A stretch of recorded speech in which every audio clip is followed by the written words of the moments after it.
السلام عليكم ورحمة الله وبركاته. حبايبي عاملين ايه؟ وحشتوني جدا جدا من الفيديو اللي فات. فيديو جديد في قناة عالم ملك. نبدأ الفيديو بتاعنا ونقول بسم الله والصلاة والسلام على رسول الله عليه أفضل الصلاة والسلام. عايزة أقول لكم إن النهاردة تالت يوم العيد، وبرضه وقفت في المطبخ. يعني أنا قلت رمضان هيخلص وخلاص، والواحد هيرتاح بقى في العيد كده، مش هيقف في المطبخ كتير ويعمل أكلات بسيطة. فبرضه وقفت وعملت، يعني عملت بامية وعملت مكرونة بشاميل، واتهد حيلي بصراحة اليوم ده، ولا كأن الواحد كان في عيد. فهنعمل ايه؟ هو المطبخ لما فر منه لازم هنقف في المطبخ، يعني هنقف في المطبخ وهنعمل أكل زي وكنا في رمضان بالظبط.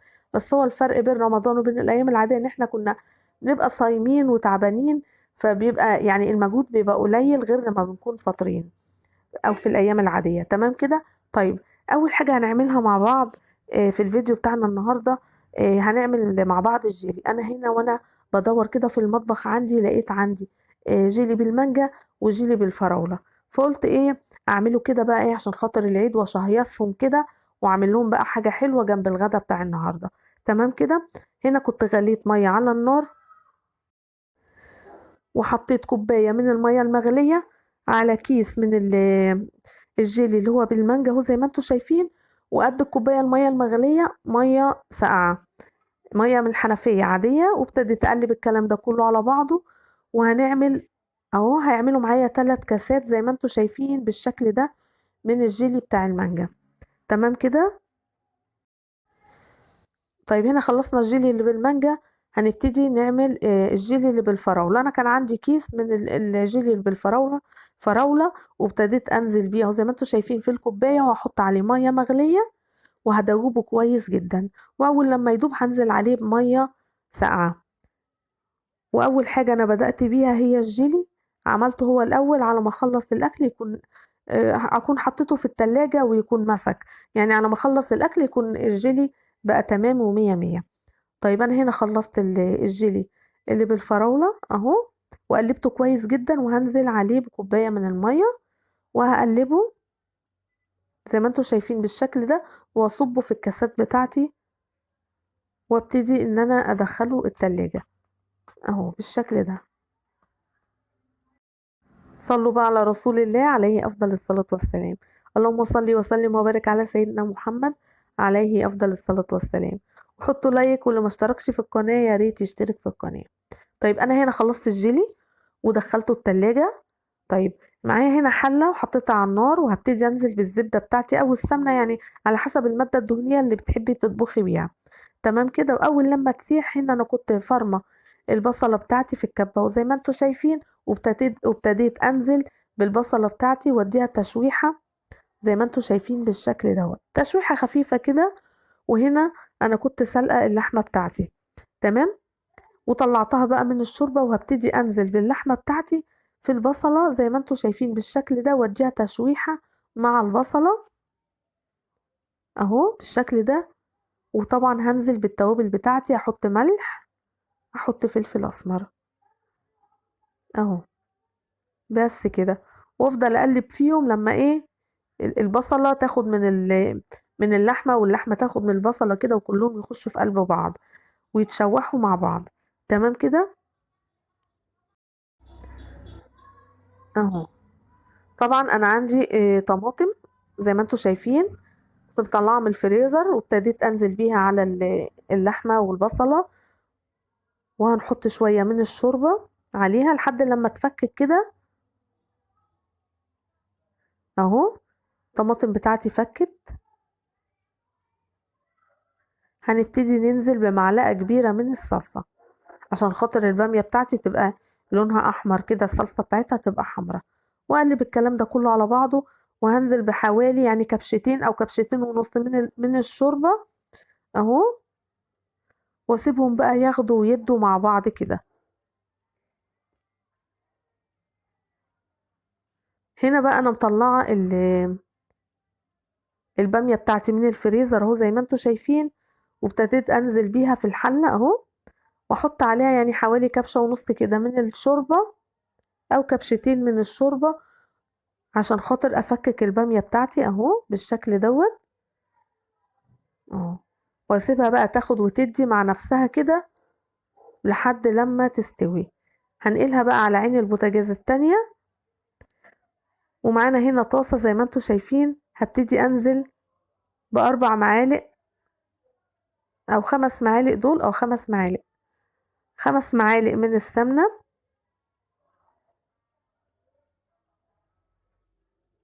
وادي 4 معالق كبار من الدقيق. بس ال4 معالق دول كانوا كبار وهرميين، فطبعا انا هنا كنت هحتاج ايه شوية من السمنة، عشان خاطر حسيت ان السمنة شوية.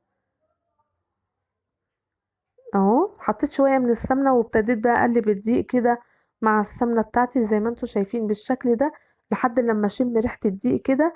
اهم حاجة ان الدقيق بتاعك ما يتحرقش، يعني تشمي ريحته كده وتحمريه اهو زي ما انت شايفة بالشكل دوت اهو.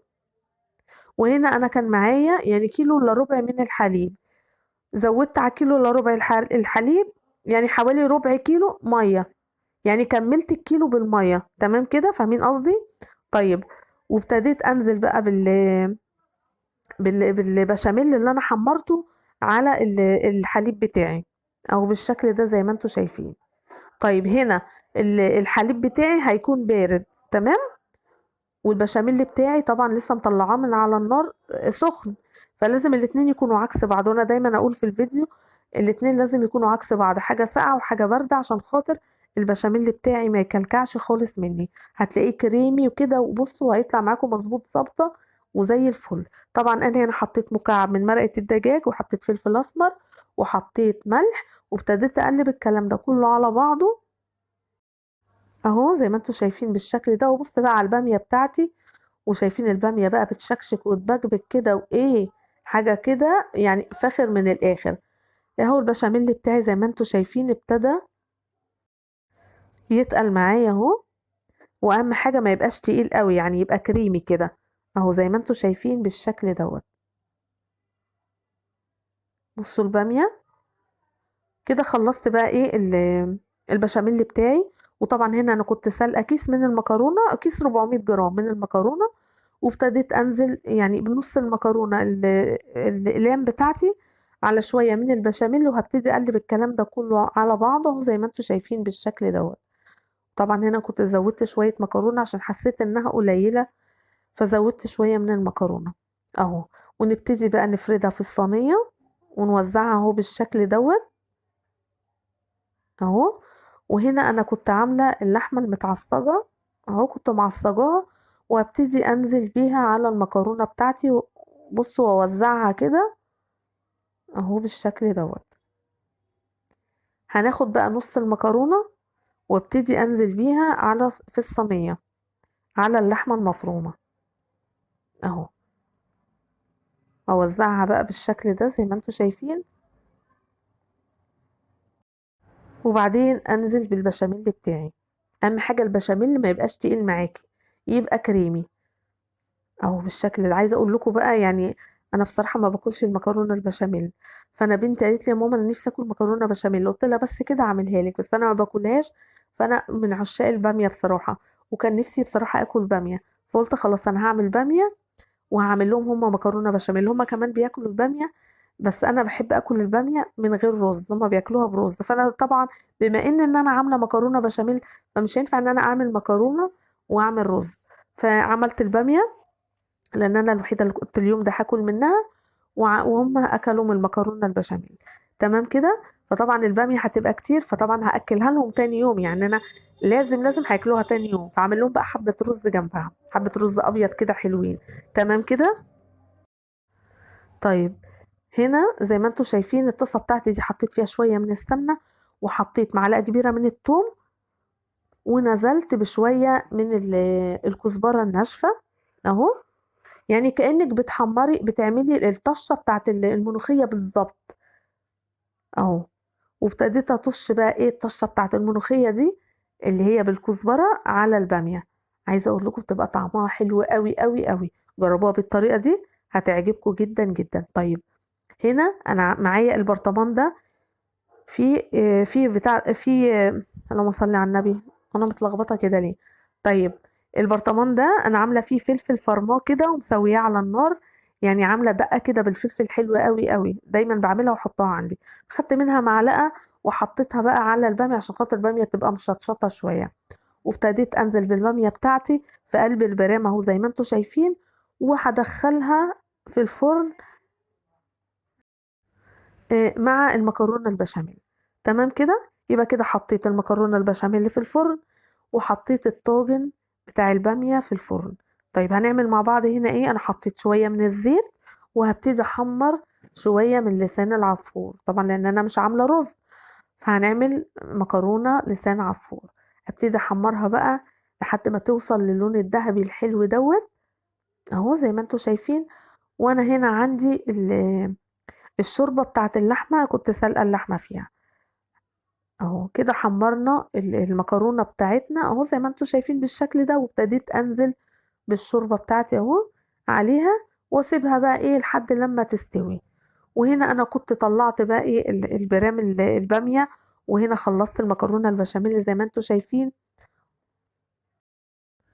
وهنا كان المكرونه لسان عصفور استوت، وابتديت ان انا احطها في الاطباق أهو زي ما انتم شايفين.